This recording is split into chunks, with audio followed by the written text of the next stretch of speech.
da igreja da época. E tanto que Pedro, na narrativa de Lucas, né, no seu segundo evangelho, isto é, Atos dos Apóstolos, no capítulo 4, verso 12, aí Pedro cheio do Espírito Santo, agora regenerado. Estou falando sobre regeneração, tá? Apontando aqui um dos pilares, né, que foi regenerado, um dos personagens que foi regenerado, Pedro, regenerado. Então aí Pedro, ele se levanta, cheio do Espírito Santo, de ousadia, de audácia, né, cheio de amor no coração, e direcionado pelo Espírito Santo, e aí ele fala assim: ó, debaixo do céu, na terra e debaixo da terra, não há outro nome que possa salvar senão o nome de Jesus. Amém? Glórias a Deus. Então, quando a pessoa ela é regenerada, ela passa por um processo de mudança. Amém?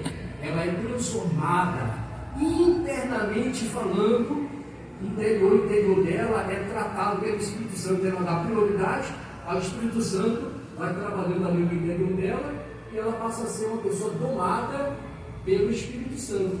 E até mesmo o temperamento dela, que talvez seja sanguíneo, né? Mas ela consegue, o Espírito Santo dentro dela, ela consegue ali nos momentos mais difíceis, ela consegue controlar o temperamento dela, se sair de alguma situação dificílima, porque o Espírito Santo está dentro dela. E quando Deus impulsiona, né, porque essa questão de temperamento, Gustavo, na verdade, claro, a gente já nasce com ele, né? Mas com o Espírito Santo, a gente adquire tamanha sabedoria, processo de regeneração. O Espírito Santo ali, quando ele encontra lugar, oportunidade, ele molda o homem, a mulher, o jovem, e ele, né, torna-se uma bênção, preparado para toda boa obra, porque é controlado aí pelo próprio Espírito Santo, né? E a gente vê que Pedro, ele se destaca, porque ele foi regenerado. Amém? Eu creio que todos aqui são regenerados. Quem é regenerado pelo Espírito Santo? Levante a mão. Amém? Mas, voltando aqui ao tema, eu falei sobre justificação, regeneração, trazendo um dos pilares, né, responsável pelo avanço do Evangelho nos dias lá de Paulo e Pedro. E aí nós temos outro personagem, que foi Paulo, né? Todos conhecem a história de Paulo, Atos capítulo 9, né? Ali, o sanguíneo, um camarada bom, hein? Um camarada que tinha várias faculdades, né? Um psicólogo, olha, de primeira categoria, sabia o que falava, né? Pensava, né? Era tipo o Emmanuel Kant, né? O Emmanuel Kant, acho que alguns já ouviram falar. Um camarada muito bom no sentido, porque foi conhecido pelas 3 obras dele. Tipo assim, ele aplicou o juízo na prática, né?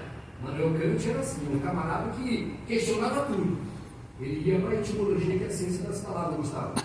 Se você falar por exemplo, o seu nome é Gustavo, né? Então Emmanuel Kant, Gustavo, por que é Gustavo? Ele é descendente de italiano?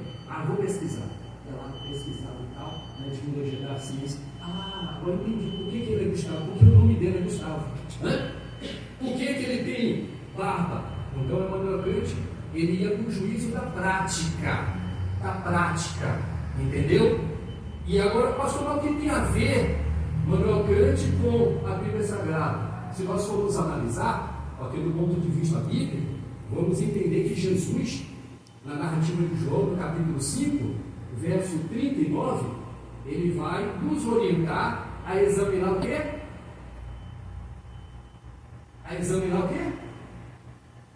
As Escrituras, pessoal. Amém?